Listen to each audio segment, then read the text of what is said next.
Good afternoon, everyone, and thanks so much for joining us. I'm Shelby Roberts. First this afternoon, a man is dead after an officer-involved shooting in Fulton County last night.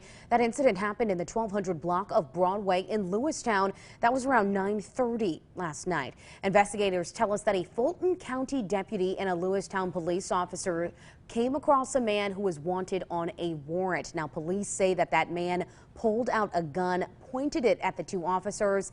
The officers did shoot at the man. That man was taken to Graham Hospital. That's in Canton, and it happened around 10:45 last night. And at the hospital is where the Fulton County coroner pronounced the man dead. An autopsy is now underway.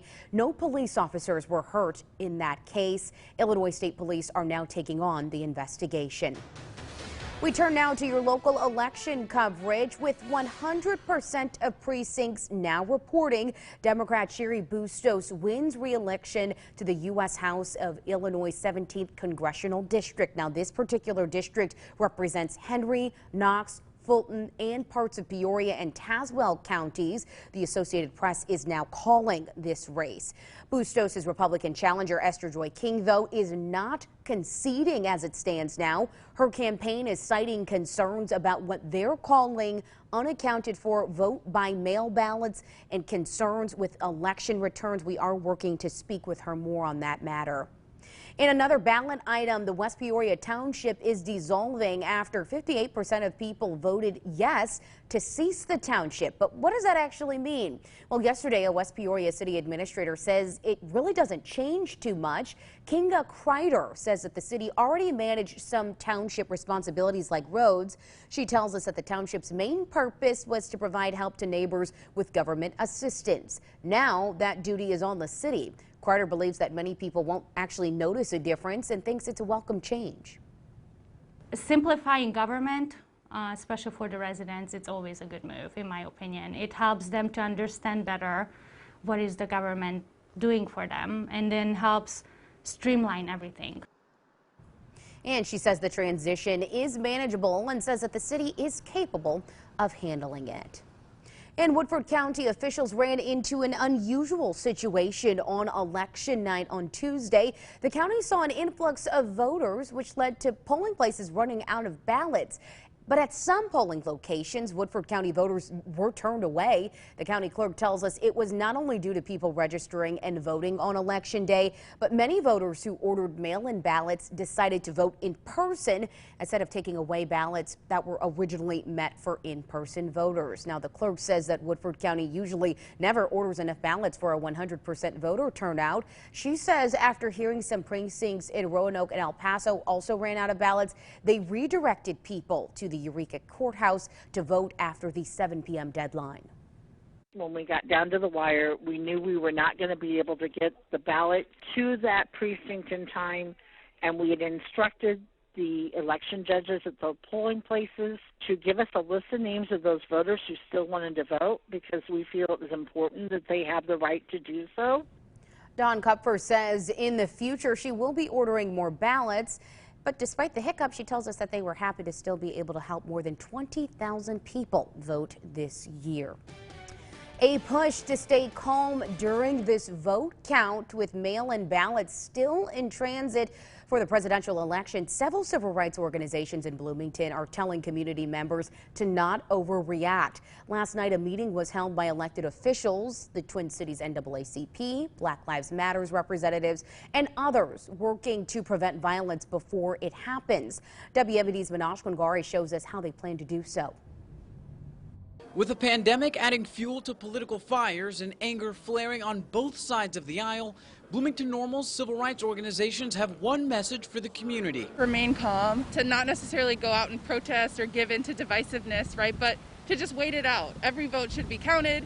We should be patient, ultimately. And on Wednesday night, in the first of what organizers say will be many meetings, they doubled down on that message. This is a very emotional and turbulent political time, and that many people are very eager to see the results come in. A feeling they hope doesn't translate into violence, no matter who wins office. I think the main point really was just trying to keep people safe.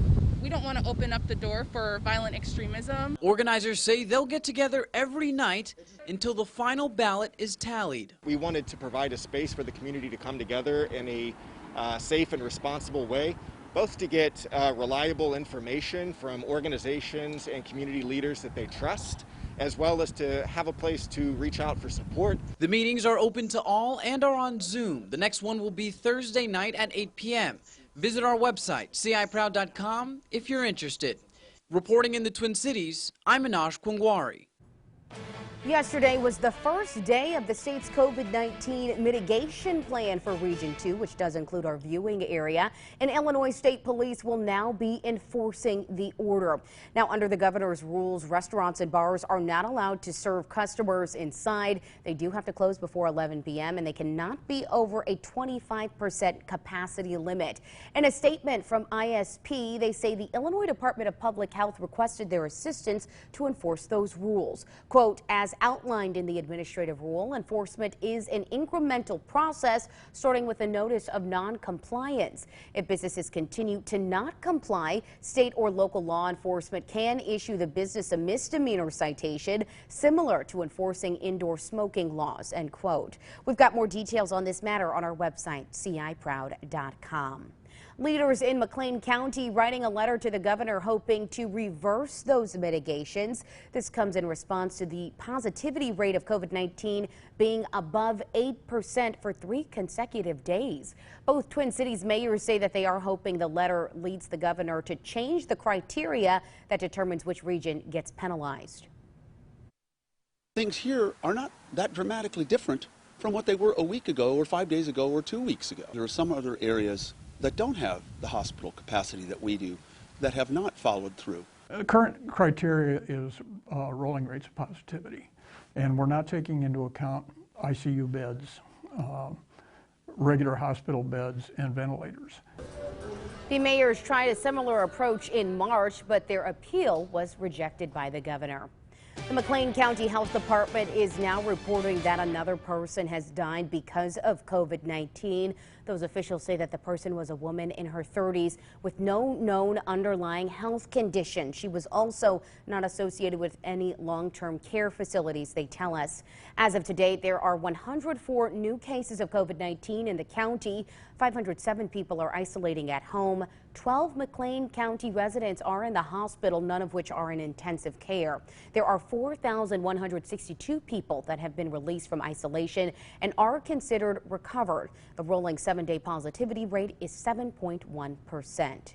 In the Tri-County area, which includes Peoria, Tazewell, and Woodford counties, 218 new positive cases of COVID-19 and 4 deaths have been reported. 3 people in Peoria and 1 in Tazewell died because of the virus. Peoria County also reporting that 40 cases in the total count yesterday are coming from the nursing home Sharon Healthcare Pines. Still ahead, election anxiety in America. How voters are reacting to the pending presidential results.